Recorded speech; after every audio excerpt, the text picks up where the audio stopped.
And we are live with another episode of the Mandalorian Aftershow. It is season 3, episode 8, the season finale. And it's that show brought to you by The Keeg where we watch literally the episode right before we jump on here. I'm your host, Dimithri Perera. And if you're watching us live, you're watching us on twitch.tv/The Keeg Show or youtube.com/The Keeg Show. Or if you're listening to the podcast, it's wherever you get your podcast from. You can find us there at The Keeg Show /The Keeg Show.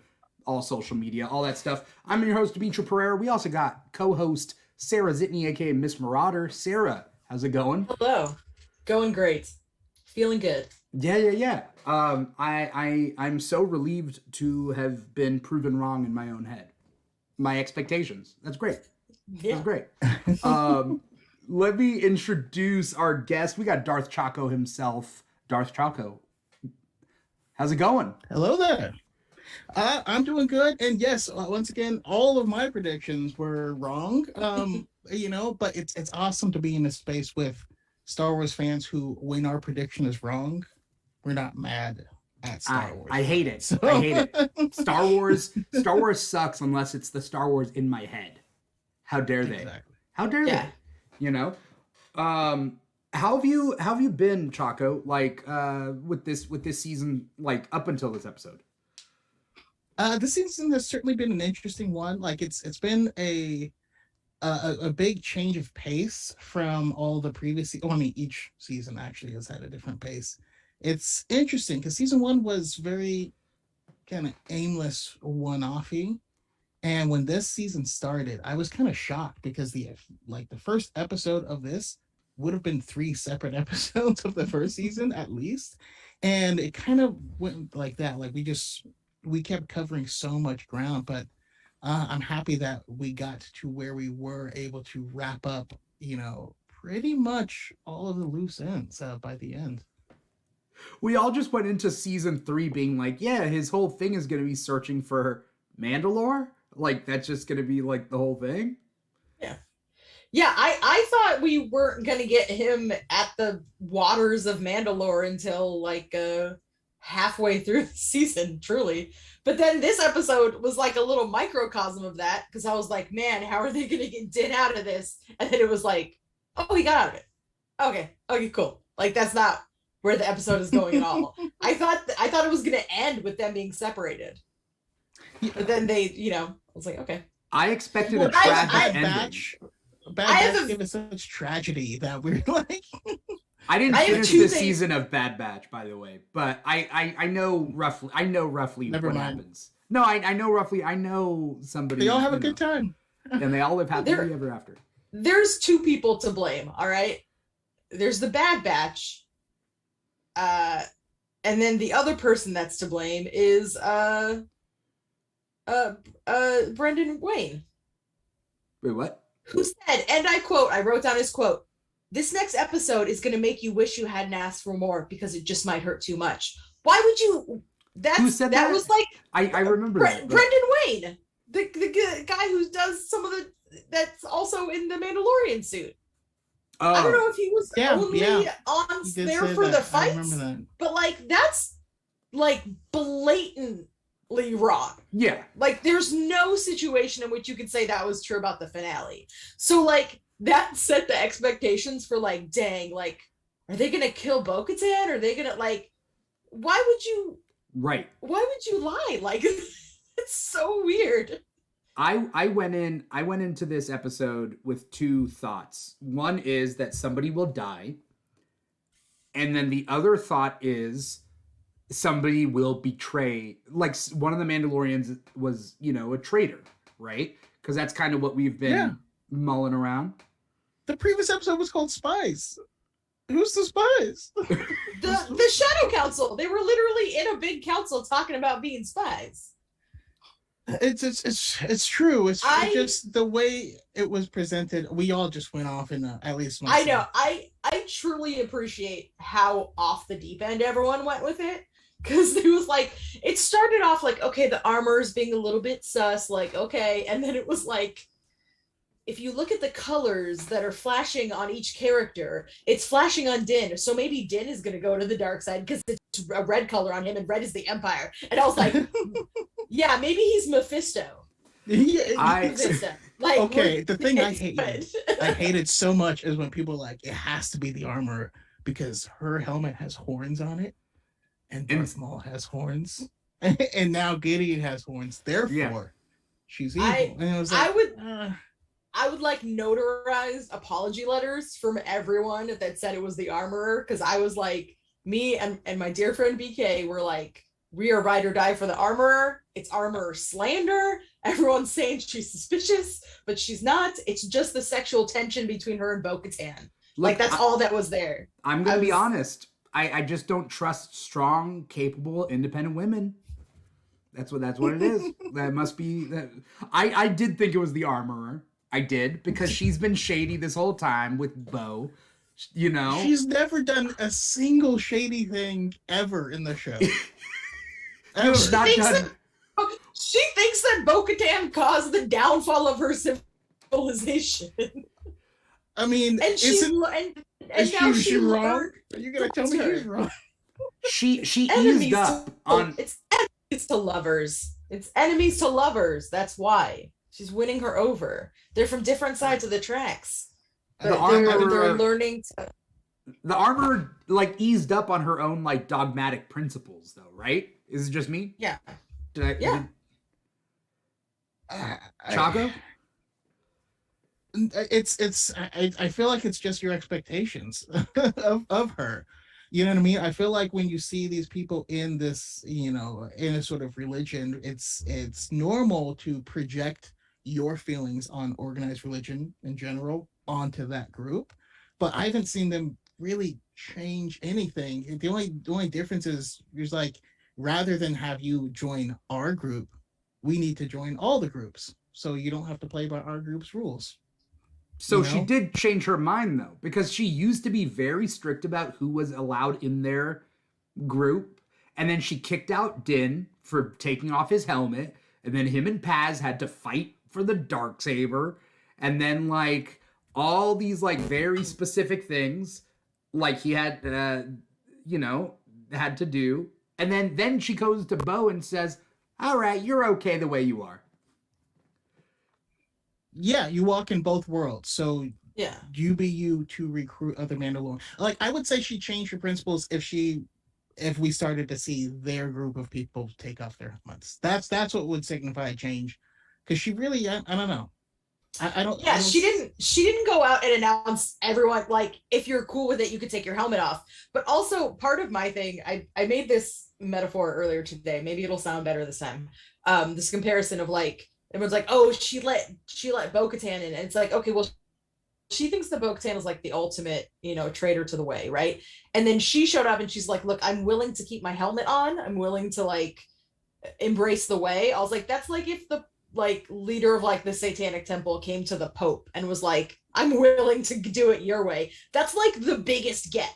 Like, to get someone converted essentially to your way that is diametrically opposed to you, like, the optics of that are fantastic.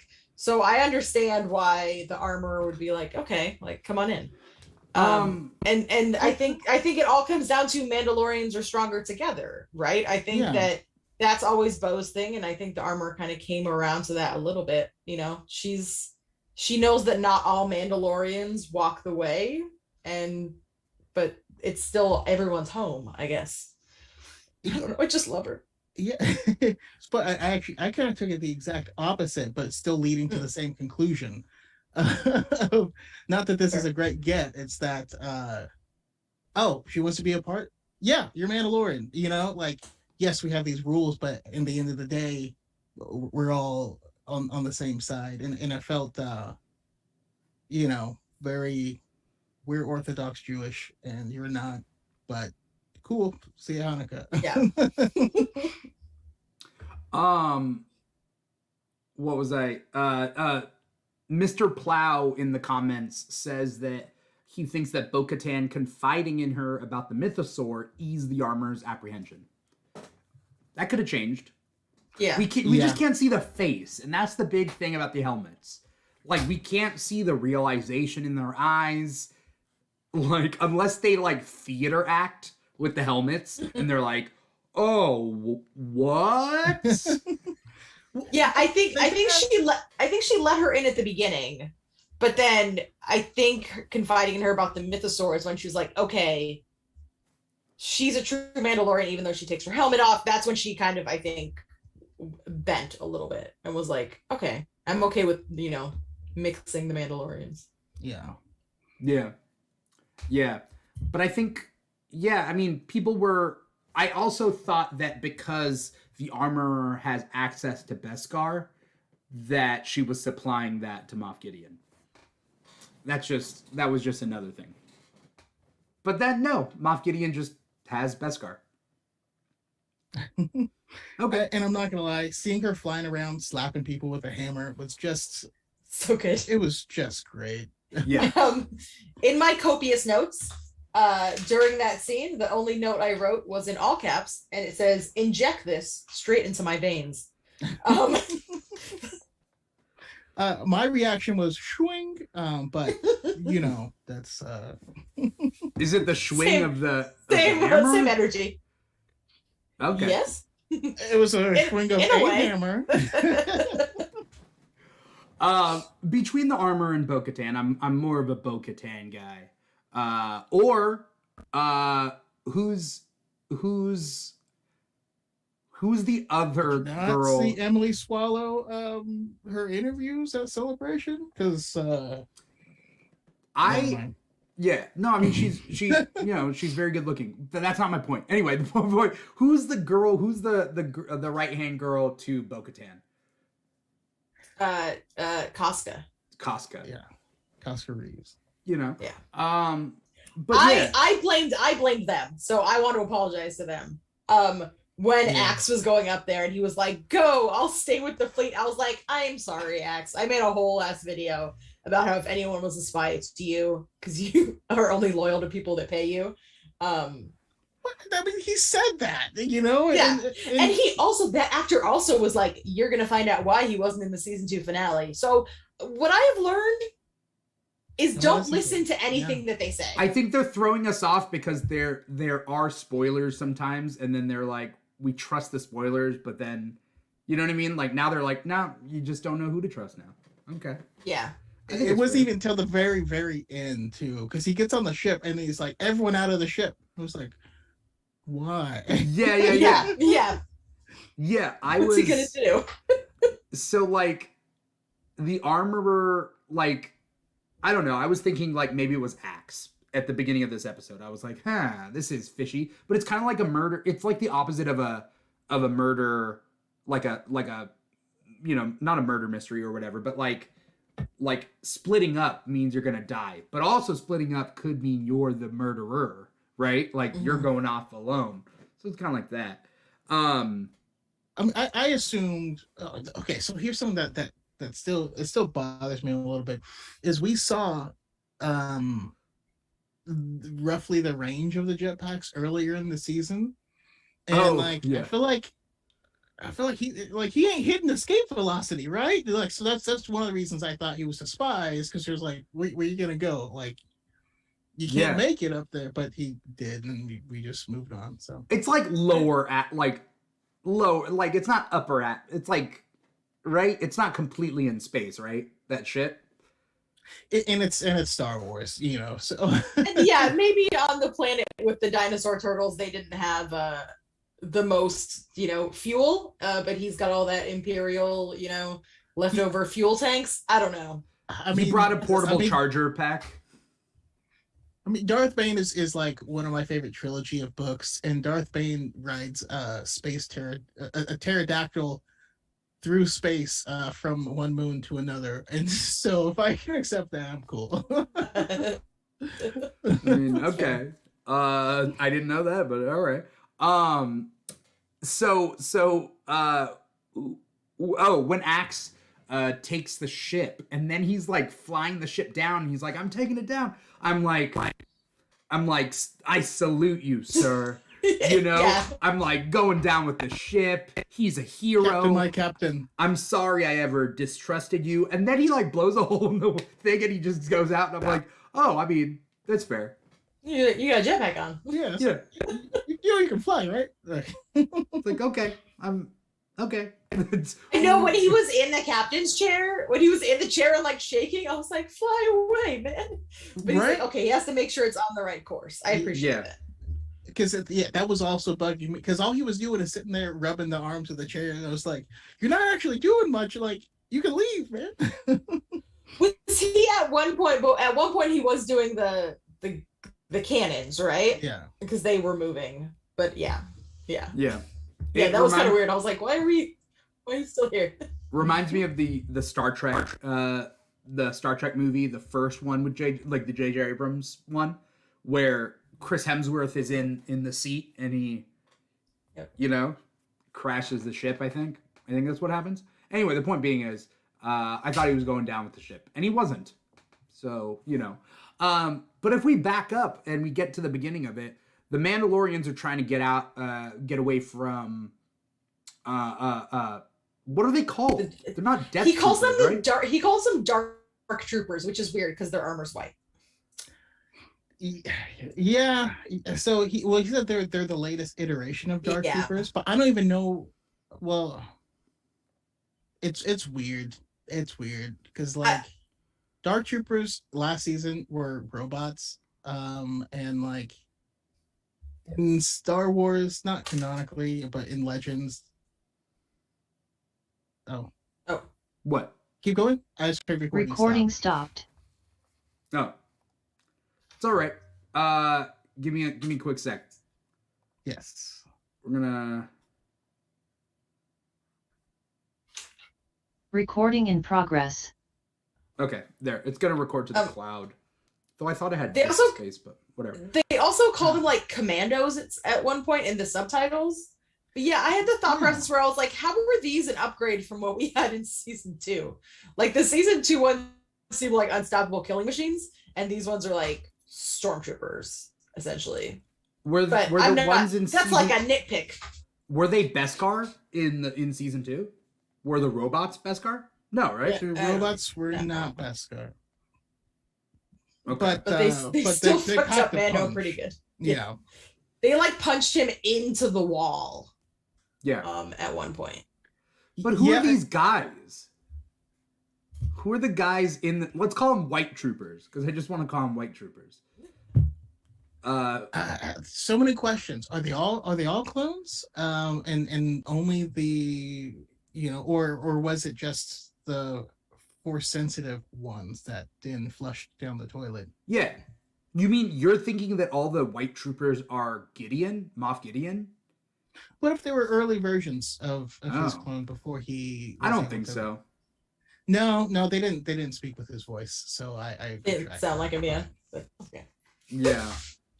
But they sound like people, which is not the late stages of Dark Troopers. So I don't know. I don't know where they came from or who they were. What about the Praetorians? Are they called? They're called Praetorians? Is that what they're called? Yeah. Where do they? What is going on there? Who are they? Why? Yes. All those questions. Yes. No, it's never discussed. Yes, if I'm being honest, I just like watching Din beat them up. Yeah. Yeah. I mean, they definitely deserve it, but who are they? It's not established. I mean, they were requested, right? So they are like just an elite guard unit, probably, to protect, whoever is. Well, where's Ray Sloan? That's what I wanted to know. But that's their faction, was like Ray Sloan and Brendel Hux and all that stuff. So it makes sense that they would come from them. Who they are, we don't really know. I would just assume whatever troopers that they were training, because Brendel Hux trains troopers. That's his whole thing. That was his whole arc in Rebels. That's his like life's work. So I could see just whoever is the top, tippy top, is a Praetorian Guard. I remember, and this was Legends, but I remember reading Crimson Empire, the comic. Are these the same type of group that would have protected the Emperor? I mean, they are separate from the Royal Guards, but I Okay. believe they're intentionally modeled after them. But they wouldn't be the Royal Guards themselves. Okay. Also, Matt Morey, who was guest on last week's episode, he brought up that what did he bring up? He brought up something. Oh, Ray Sloan. He brought up Ray Sloan. Is Ray Sloan the canon Admiral Dalla? Oh, Looks like we lost. did we lose Sarah? Lose Sarah? Yeah, looks like we Okay. What I was saying is Ray Sloan Admiral Dalla, but for canon? If anything else, if anything, Ray Sloan would be what's her name with the red eye and the blue eye? I don't remember. What book? The X-Wing books. Oh, I didn't read the X-Wing books. I just Oh my love goodness. Admiral Dalla, but is Ray Sloan not the canon Admiral Dalla then? Maybe, but like the villain of the X-Wing books is literally like some of the same stuff happens in the story. Like even with her having prisoners brainwashed to pull off like bad stuff, and like in both book series, Wedge falls for a girl. Uh-huh. And then like they're about to start like getting together, and then Yeah. her husband ends up being found in some prison, and then he's like, oh, and then her husband ends up being a sleeper agent in both series. Like there's just a lot of similarities, and like too many. So that's Yeah. who she makes me think of more than Dalla. But Okay. yeah, that's just I don't know my. I love Admiral Dalla from Legends. And so like I want Dalla to come in. If they brought Thrawn into canon, they can bring Dalla into canon. Unless Ray Sloan is filling that spot, and then I'm okay with that. Then I'll transfer my love over. I don't know anything about Ray Sloan, so. Okay. I mean, maybe she's a mixture of the two, but you know, a black queer woman. But either way, I'm cool. It's on Izard is who I was thinking of. Okay. It's on Izard. I'll have to look him up. Yeah, she's not Tarkin's lover. Yeah, no, not, both of them are barking up different trees. Yeah. I know that. Let's see. So, we'll wait for Sarah to, or not wait for Sarah to come back. Sarah will come back. Have TIE fighters always dropped like bats? Is this a new thing? Did I miss something? No, this is new. This is a new delivery system, and it was super cool. I really liked it. Like, it makes me question how they got inside of them, because the opening's typically on the very top. So like you'd have to like slingshot yourself in, you know. But swing in. Yeah. Yeah. Well, also, how do you back up? Can TIE fighters reverse? Yeah, they can hover and stuff. It does seem like it would be very awkward trying to park them though. Yeah. Or maybe you park them and then a conveyor belt brings it up and back up over. But what's the point of that? Why not for storage? Listen, the Empire is nothing but like the aesthetics. You know, Moff Gideon. Yeah, he's like, okay, I'm doing the all black. We're gonna have them hang like bats. Yeah. Give me the dark saber back. Like he's like all black everything. You know, that's how he does it. Yeah. As we I'm gonna click Sarah back in. Question is that what's the staff that Moff Gideon had in that extended? Is that a vibro sword? No, that's not a. What's it called? What is it? It's an electro staff, but just like a custom version of it. it looked a little bit like it looked like uh what's her name?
Recording in progress. before, so she's like freaking out. She's like, it looks so magical. It looks like it's not real. Like, Hey guys, can you it's a very magical place. Okay, there. It does have him as the host. Uh-oh. Yeah, sorry. Oh.